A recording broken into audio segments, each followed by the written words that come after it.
8.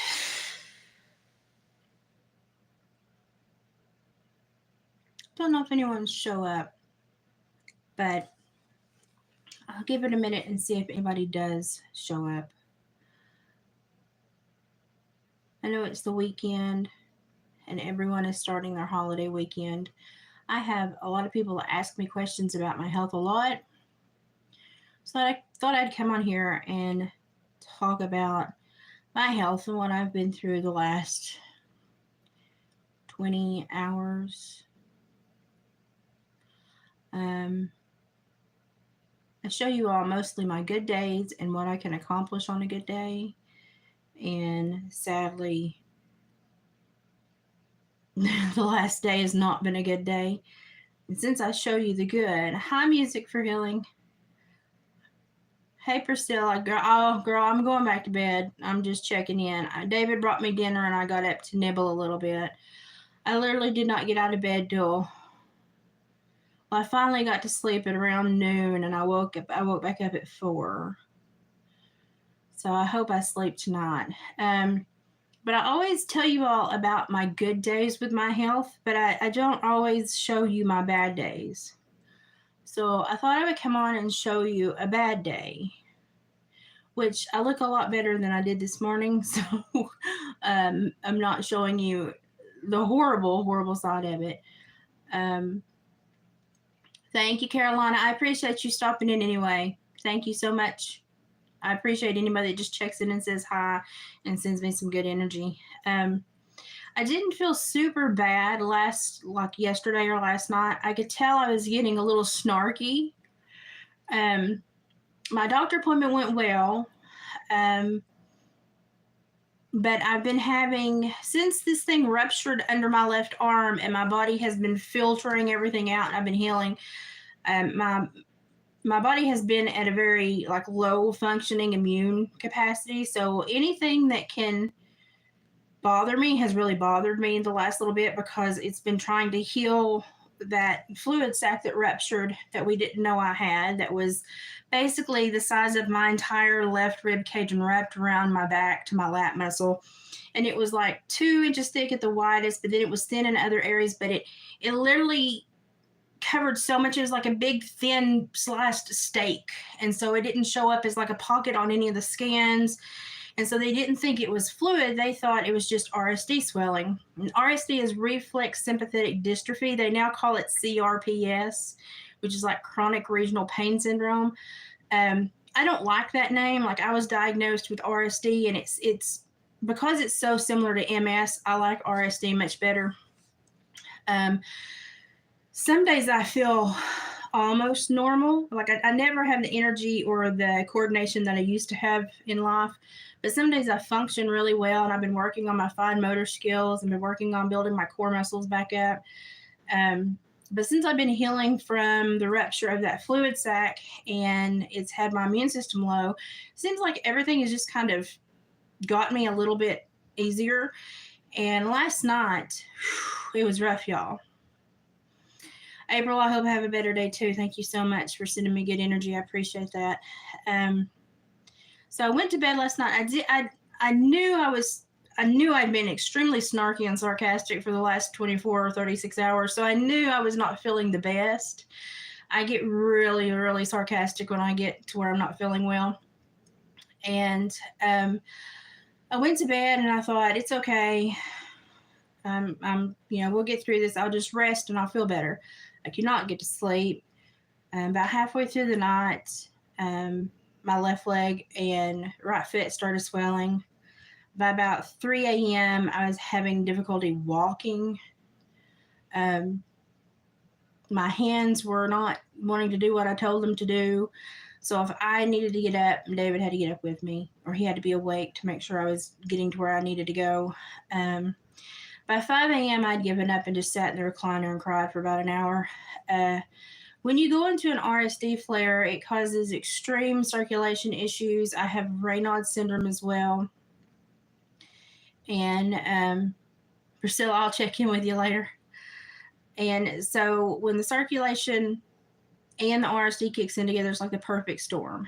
If you all have noticed the last little bit, I've had these spots on my neck, on my chest, and on my face.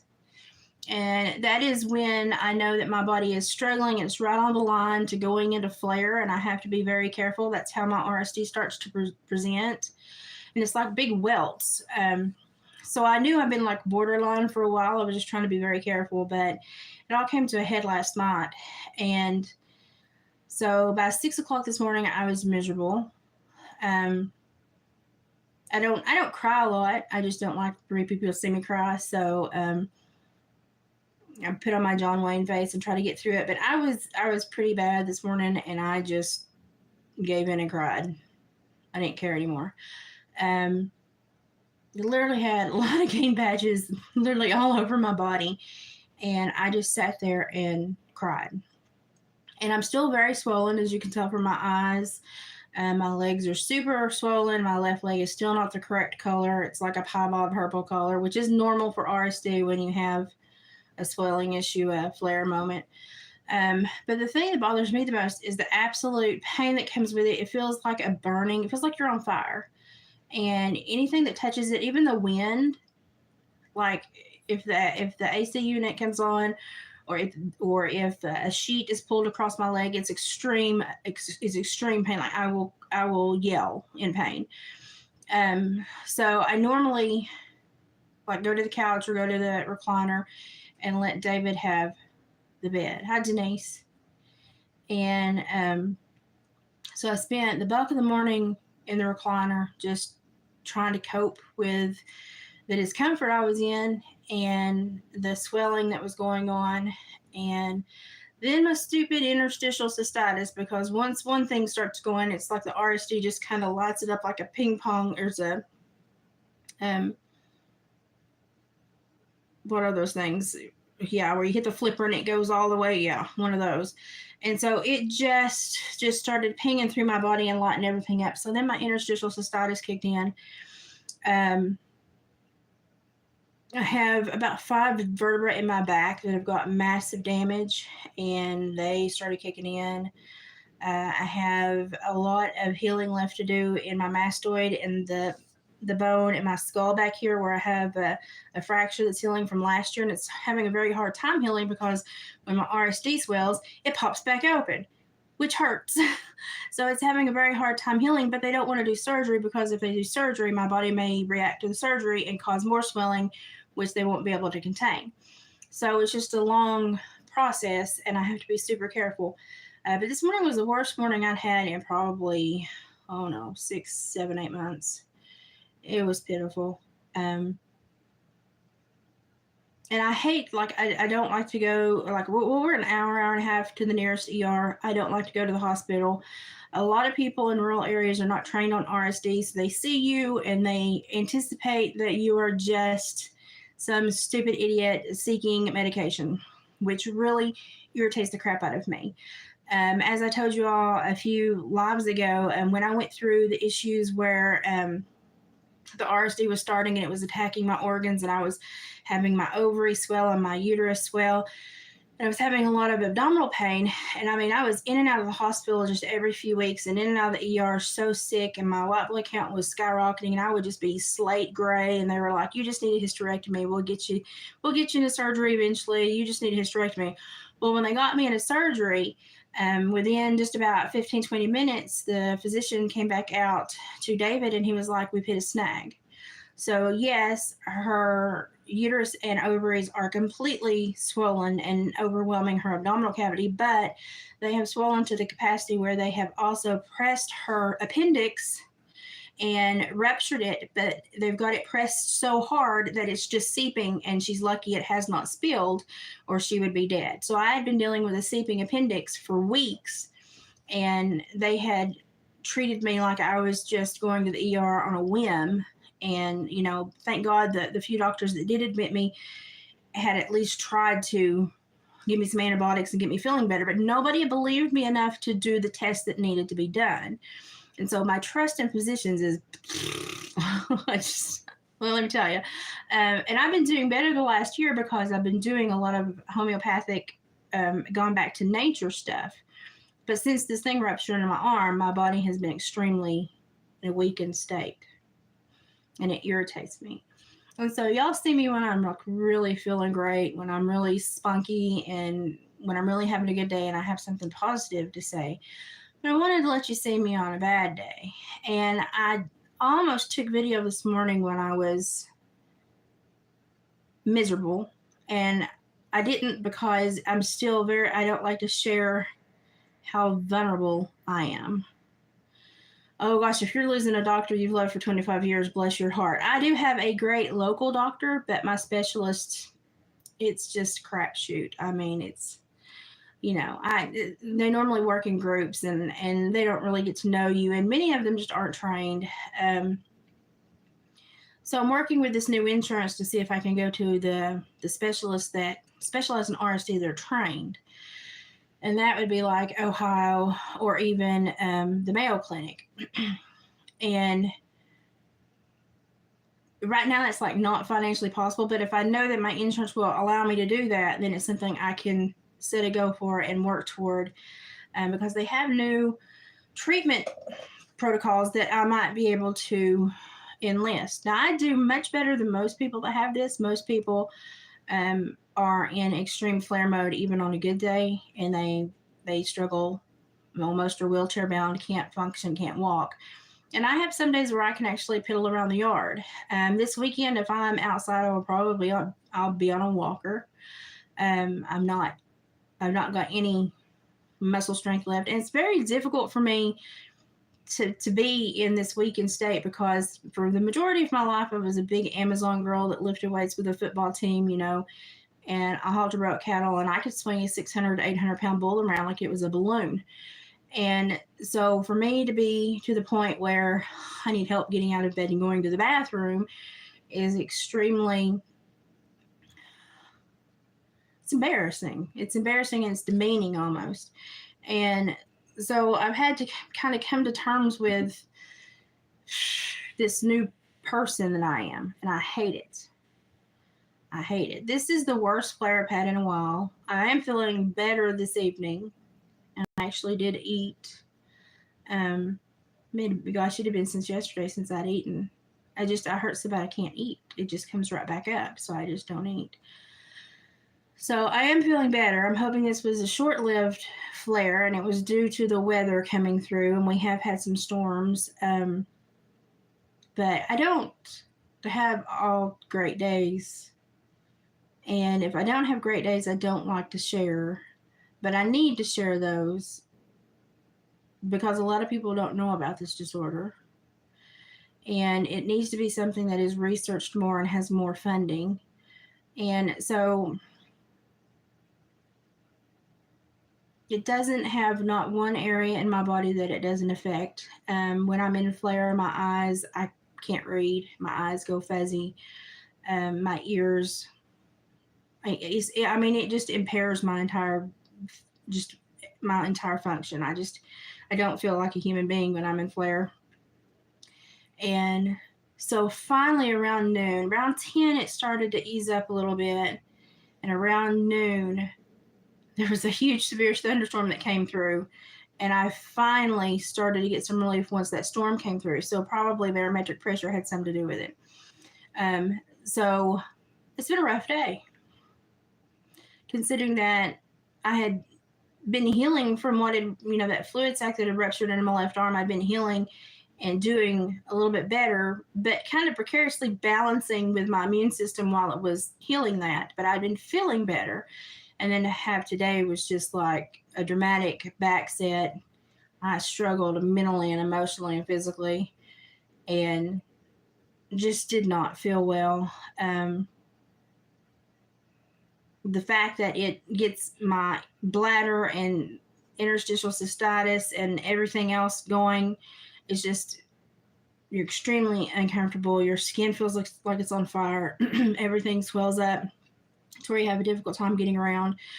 And this was David's only weekend off. And so I'm basically going to probably be on a walker or down most of the weekend. So I can't really enjoy any time that he has at home. And then when he is at home, thank God he has to help take care of me. So It's, I tell you, Gypsy, it just comes and goes. It's just like riding a roller coaster, and I get used to it. But then when I have a couple good months, I get really irritated when it gets me again, and I have to experience all this over again. It's really frustrating. But I do better than most people with this. So I try not to complain too much, but this does need to have awareness. So if you have a moment, look up the stories online of people that have reflex sympathetic dystrophy or chronic regional pain syndrome. It is normally trauma based. I started having a lot of problems after the hysterectomy and all of that, but then I had the bulk of it start after I was a wilderness camp counselor at a wilderness boot camp, and I had a boy attack me with an axe, and that required some leg surgeries, and it was a whole mess. And that's when the bulk of it really hit me. And within like 4 years, I'd had to sell all my horses. I'd gone through multiple knee surgeries. I had gained so much weight from the steroids medication. It took them 6 years to diagnose me because there are no smart doctors in this area. And it was just a struggle for me. So I don't feel good today. I don't have a lot of energy. I'm probably fixing to go back to bed. David has been in the first shed in between checking on me and helping me get around when I needed to get around. And so he's been able to keep himself busy, but I feel bad that I missed an entire day with him when he was home. But I'm hoping that tomorrow will be a better day. I hope tonight I rest. I will not make it through another night like last night. I will not. It was a bad night. It was the worst night I had in years. The onset of this was terribly painful because your body has to cope immediately and it can't. And so you hit a wall when the onset starts. And then as you learn to cope with the discomfort and the pain, you get better at it. But when you have the bad nights like I had last night, which is majority of it is like a bone pain, on the McGill pain scale, they say it is the most painful disorder, and it is actually more painful than the amputation of a limb with no anesthesia. And so the bone pain that I experience is excruciating to the point where I shake, vomit, and literally just rock back and forth and wish Jesus would take me on home. But last night was a really bad night. And so if y'all could toss up some good energy and prayers, I'd appreciate it, because I really wanted to be able to enjoy at least a few minutes of having my husband actually be home because he works so much. But I do have good news. Thank you. I appreciate you guys so much. I do have good news. David's Etsy store, he sold 4 pelts in the last 15 or 16 days. So the Etsy store is gaining traction. People are really starting to buy his pelts, which are the more expensive items, and we're getting really good feedback on his tanning. So that is, for us, that's a big deal to have an extra avenue of selling and not have to spend a weekend with him going to a vendor site or paying to set up somewhere, and having a cost associated with going to sell. He can make decent money when he goes to those places, but if he can do this and not have to travel and do all that, it's much more simple. But we've gotten great feedback from the people that have purchased, and they really like that they know the man that snared the animal, dispatched the animal, skinned the animal, fleshed the animal, tanned the animal, and that he has respect for the animal. So we've had a couple join on the YouTube page, and they like that we will actually show you videos of him trapping, of the process. But we try to be respectful to the animal, so you'll never see us dispatch an animal. That's just a private moment. And, we're super thankful. We mostly, for the TWRA, they request that we trap predators, the coyotes, and the waterway animals that are really, really harming the waterways on top of our mountain because our watershed is being damaged. And so even though it's a nuisance animal basically in the area, we still are very thankful to these animals for what they help provide. And so we try to respect them, and you'll never see us disrespect them, their carcass. anything. And we try to use as much of them as possible out of respect to not waste them. And if many of y'all know me, I get attached to them. They hang in my house with me. I name them. All of my taxidermy has names. I talk to them. They're just like plants to me. They live with me, and they are my little friends. And I'm very thankful, you know, and appreciative of their sacrifice that helps my family. So we're getting really great feedback from people that appreciate somebody that takes it all through the entire process and is very respectful to the animal. So David has had a good week and is feeling a little bit better about his endeavor to do this through his Etsy store. And so I'm really proud of him, because being from the sticks, and being up against these factories, these tanning factories that have all these machines, he's doing really well, and people are actually appreciating the old style of doing this and having one person that does the entire process. So, and it's fun too, because lots of times when we have specific coyote cart, like when we have like certain coyote pelts or certain otter pelts or something, normally that animal has outsmarted Dave for a season or two. So we know the animal, we've seen him on trail cam, we watch them through the summer, and we try to, he tries to snare or trap them through the winter during the seasons when they're open. And so he gets to know these animals and their personalities and their behavior, and they're really smart. And sometimes, they kind of, they'll even look straight at the trail cam like, you can't get me. So David, sometimes it's a battle of wits between him and these animals, and so we get to know them really well. And so sometimes it's kind of sad, because I'm like, I was hoping he would last another season because he's a character, or something. But the little bobtail, for you all that know, the little bobtail mahogany coyote that he got last winter, that we thought when he skinned it, it looked like it was maybe born without a tail, the way it was the bone and the vascular structure. I was like, this is weird. And so we actually went back on the SD cards and we're looking at the trail cam photos, and this little guy never had a tail. Never had a tail. I think he was probably born bobtail. We've had 2 bobtail coyotes this year. One, I think, was due to fighting and aggression. But this guy, I think, was born that way because the structure of his bone and vascular system were just not correct.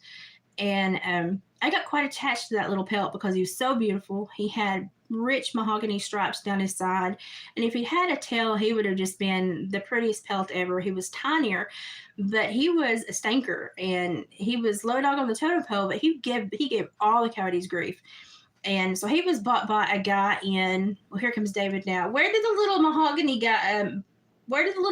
coyote go to? Oh, he went to Virginia. He went to Virginia Beach, Virginia. And I was so happy that he got a home, because I was super attached to that little pelt. And I was like, if he doesn't sell, he's mine. I would adopt them all if I could, because I get attached to them. And then we sold a bobcat hide not before last, like 11:30. A notification came up, and the tube skin bobcat is gone. So there's only one bobcat left, and it's a dorsal, so that you see the belly and get all the spots on the belly. And that will most likely be his last bobcat hide for this year. He's got one that he's tanning right now, but it's already spoken for if the lady purchases it. So if you're wanting one of David's bobcat pelts, you better go to the Etsy store now, because it's the last one. But yeah, he's had a good last couple of weeks. So that is something to be thankful for. So I appreciate everybody that spreads the word, sends people to the shop. And of course, there's more on the shop besides his pelts. He swaps my jewelry and my craft things that I make and puts on there. And he's starting to drop stuff off for a commission sale at the True West trail riding facility down in Big South Fork. They really liked his work and asked him to sell stuff there on commission. So he's getting well known in the area. Between him and Lane doing his chainsaw carving, they're getting a lot of requests to go to a lot of local and area events. So things are looking up there. I don't get to go. Every time I want to go, I get sick. or I'm afraid I won't be able to do an 8 to 10 hour day and they'll have to bring me home and it's not worth them paying a vendor fee to take me and then have to just stay a few hours and bring me home. So I don't often get to go anywhere, but I enjoy that they're getting to go places and getting the recognition they need. So really appreciate all the support and the shares of the shop and telling your friends, because it's definitely helping us out. And as you know, David had a kidney stone last November and it was over $11,000. And then after the insurance paid, it was still over $6,500. So all of that money helps us pay that stupid bill, which irritates the crap out of me, because with insurance, nothing should cost. It was one CT, a bag of fluid, a Toradol injection, and that was about it. And it's like, that was over $6,000. Hello. But anyway, I told the lady at the billing office she just needed to be on my Christmas card list because we were going to be friends for a very long time. She did not like that. They've been very mean to me ever since then. And I was just joking. You got to have a sense of humor about these things. But all that helps us. It helps me with my insurance, because I have a separate insurance than David, because his insurance was not that well, and my health needs more coverage. So I had to go and buy a supplemental plan, which was expensive, but it's doing really well, and actually saving us a little bit of money in the long run, I believe. So that's good. But all of this helps us a lot, and so I appreciate it. Share to everybody. Normally, if you purchase a big item, we try to toss in a little extra gift. But there is also my jewelry. I have the pendant necklaces with the resin, which has coyote teeth in them. And I'm fixing to do stainless steel rings with, I don't know why tooth rings sell so well, but if you go on Etsy and you research tooth rings, it doesn't matter what kind of tooth it is. People love them. So I've actually bought stainless steel rings with a basin to where I can do resin and do coyote teeth rings. And I'll probably do some other stuff too, so that they're not all like, teeth rings. So I know some of y'all would want something else. But we try to get creative, and when we can afford to branch out and try something else, we try to do that. So I'm going to try to make some of those. I initially wanted to do it because I wanted to make Haley a ring that had Oscar's fur swirled in resin so it looked like a stone, so she would always have a little bit of Oscar with her. And then I thought, well, I'll try. I got a better deal on a bundle of like 10 of them, and I thought, well, I'll try to make some rings. So when I get better function of these suckers back, I'll try to do that. Resin is very, very difficult for me. Still no nightmares, Denise. We're doing good. And I am in contact, and the other is underway. So I'm glad that things are working out. That makes me feel good. And if y'all want to know what she's talking about, I make dream catchers. So if you're struggling with something, need some, I don't know, positive energy in your world, I do. And they're really like rustic native dream catchers. They're not the new finagle dream catchers. And they will have bones, skulls, gemstones. They will be, the frame will be made from saplings or willow that I have bent. And they're made with real feathers, real everything. They're not fabricated. If a girl wants a girly one, I'll put like marabou feathers on it. But for the most part, I use, I have a guy that has a waterfowl that has a ornamental fowl farm, and he can legally pick up anything that they shed and sell it. So I buy bags of feathers from him and he sends it to me. So I do like peacock and turkey, and sometimes he'll send me, like, he's got Spanish black hens. Those are really pretty because they have teal in them. But I have really done well with, I had Jamie on here gift me some pheasant feathers, and I have been very sparing with those, but they have been the most beautiful addition to some of my little artwork lately, and I really appreciate those. I'm keeping a few for myself, but I've been using them sparingly, and they have really made, I think, some of my artwork really, really pretty lately. So I think I'm probably going to try to find someone that has some pheasants and can do the pickup of the feathers and legally sell the humanely acquired feathers. So, because we don't really have that many around here. So, but things are going good other than my health, which tanked last night, but I'm feeling better. So hopefully I'll sleep tonight. And if I sleep tonight, then I will try to do snippet videos for you tomorrow, get caught up with David. And then hopefully on Sunday, if at all possible, we will do our couples check-in. So it just depends on if this flare decides to rear its ugly head again or if I improve. Right now I feel better. And I'm just going to warn you, if I feel better tomorrow, I'm dyeing my hair red again because that's the color it used to be before I got old and gray. And so probably the next time you'll see me, I'm going to have flaming red hair. So just prep yourselves. It's going to happen because I feel like crap. And when I feel like crap, I have to do something for me. So that's what I'm going to do. And if you like my necklace, this is an Evil Eye necklace. And if you go on Etsy, and you type in Evil Eye necklace, they have so many people that make these, but literally the first 2 shops that pop up have the best ones. So these are super affordable, super cheap, and I love these little Evil Eye things. My great grandma used to have one on a bracelet that was beaded, and when I saw it, it just reminded me of her. And it was like literally like $12, and it's stainless steel. I love stainless steel because I can't kill it. These are really great. I'm thinking about doing some of the really pretty Evil Eye beads and doing some earrings and some other stuff with them.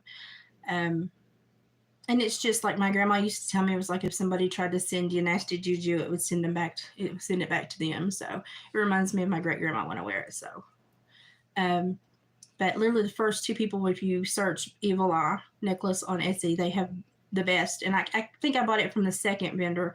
And she has bracelets and rings and everything. But this is really cute. And he kind of came in the mail today, and it kind of perked me up. So I'm going to wear it for a while. But appreciations. And Denise, I'm so happy that there's been no nightmares. I'm so happy. You will have something else arriving soon. And it will have the letters with it. So make sure that you give those to them. And that way they'll know a little bit more about what went into the making of the dream catchers. And if anyone else wants one, email me. The email was watersworkload@gmail.com. I'm working on one currently. I only make them one at a time, specifically for the people. I only weave one at a time because I weave for the person that orders them with the intention for the person that orders them. But if you want one, yell at me. They're normally around $25 plus shipping, but like I went to the True West Campground, and David went to the store the other day down there to put his commission pieces out, and there were ones smaller than mine, fake metal, wrapped in man-made leather, like fake leather, not even like cowhide that I use. We use cowhide and goat hides and stuff like that, and fake feathers and beads, but not glass beads, not like check glass beads, not gemstones, nothing. And they were like $50 to $80. And there's no need in that. There's absolutely no need in that. And especially one that's mass fabricated, it doesn't have the meaning for the person that needs it. So I make them fairly cheap, and they all turn out different, but they're all roughly about 10 to 12 inches across. So they're fairly big, and then they have dangles and stuff. So when I ship them, I have to fold them very carefully. So when you unbox them, you have to be careful because the feathers will be folded up and stuff. But they're all made different. I never have any turn out the same, nothing. Yeah, I don't know why people buy the fake ones. It's like, why would you buy that? I don't understand why they do it. It's like saying that you want rose quartz to promote, to amplify like love in your life and in your home, and then you go and just buy like a fake pink piece of plastic and put in your home. It's like that it's not the same thing. So I appreciate everybody that really enjoys my dream catchers, because I hadn't made them since I was a little girl, and when I started making them again, it seems like everybody has flocked to them. So yeah, your grandson's is got the pheasant feathers on it, and it was one of my favorites. And it was very masculine, but it was like also very native. And I think when he gets the letter, he's going to be surprised everything that kind of went into it and that kind of fed into it. But you'll be getting something else here soon. So, and then Gypsy's going to be getting something here very soon as well. I'm just got to get through this phase. So, but I try to, like, people that order and spend money and send me good vibes and energy and become my friend. Every once in a while, I'll think of you and be like, I'm just going to make this and send to you. So I do that every once in a while. And it's just my way of saying thank you, because when we were in a pickle a few months ago, when I had to make that huge insurance switch over, you all really rallied and like pushed people to the Etsy store and helped purchase stuff and helped David sell pelts so that we could make that transition to that new insurance without going broke, because we had to pay like 2 premiums for almost 2 months and it was difficult. And so y'all really helped and we appreciated it.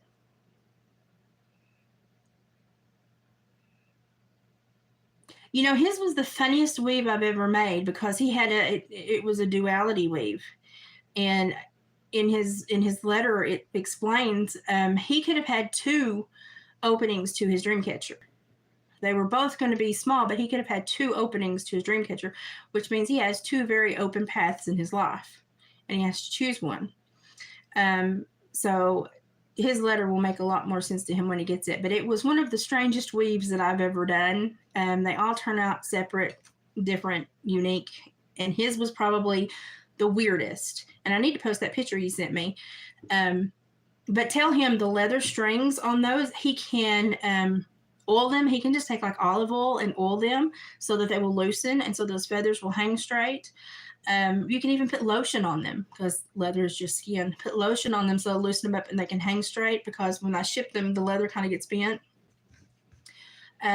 I use neat's foot oil a lot if I need to loosen leather up, but literally vitamin E oil, lotion, olive oil, anything to get that leather to where it's malleable and can straighten out, and they'll, that way he doesn't have to wait for them to straighten out over time. So that's the only thing I don't like about when I do the leather dangles is the shipping. If I have to fold the feathers up, it does bend them sometimes and it takes them a while to straighten back out. So, but that's a neat little trick if anybody orders one to get your leather dangles to hang straight. It's just skin. Leather is just skin. Just use anything you'd use on your skin to soften it and help it hang straight, and it'll be fine. So yeah, that's all I'm going to say tonight. I am feeling better, but I'm still tired.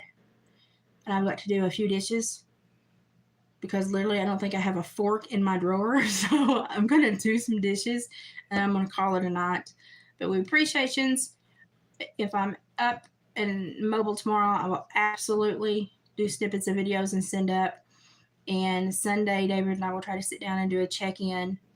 He's been tanning some important hides that require a little bit more attention while he's got a few days off.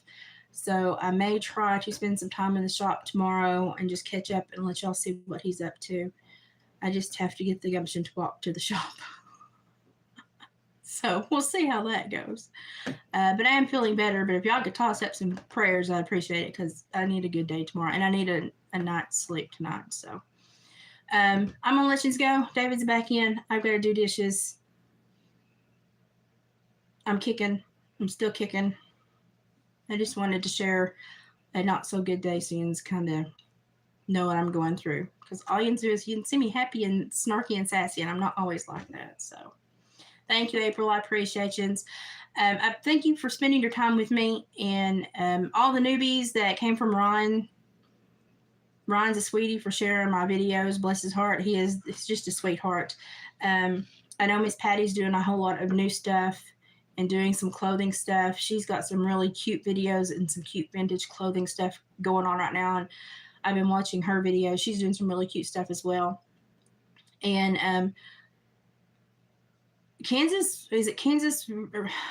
Rebel Man? That sounds right. Kansas Rebel Man or Kansas Rebel Son. Anyway, he has been super sweet and been super, like, he responds and comments and has been like super supportive too.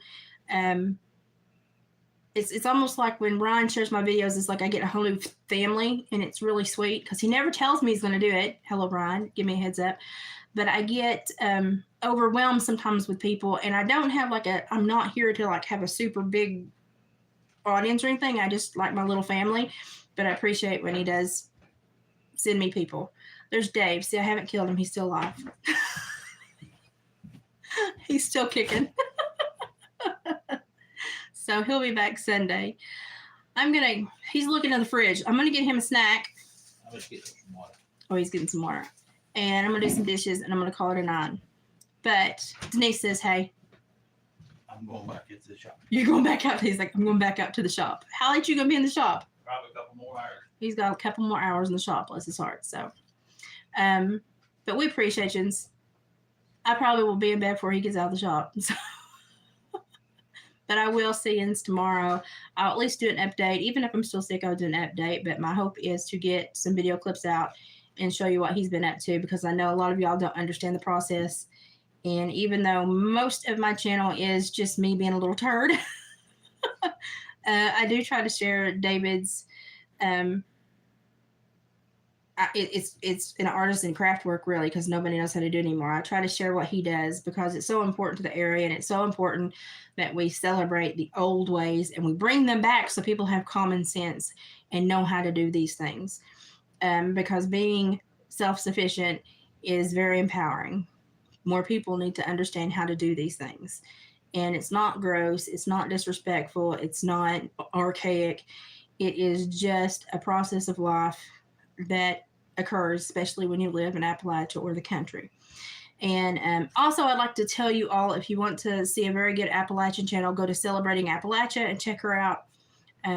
She's great. She even has an award-winning vlog that's in her links and stuff. She's great. You'll learn a whole lot about Appalachia from her. I'm just more of a snarky woman, so I don't do like super educational videos. I just like to be snarky and talk about stuff. So hopefully I feel like being snarky tomorrow.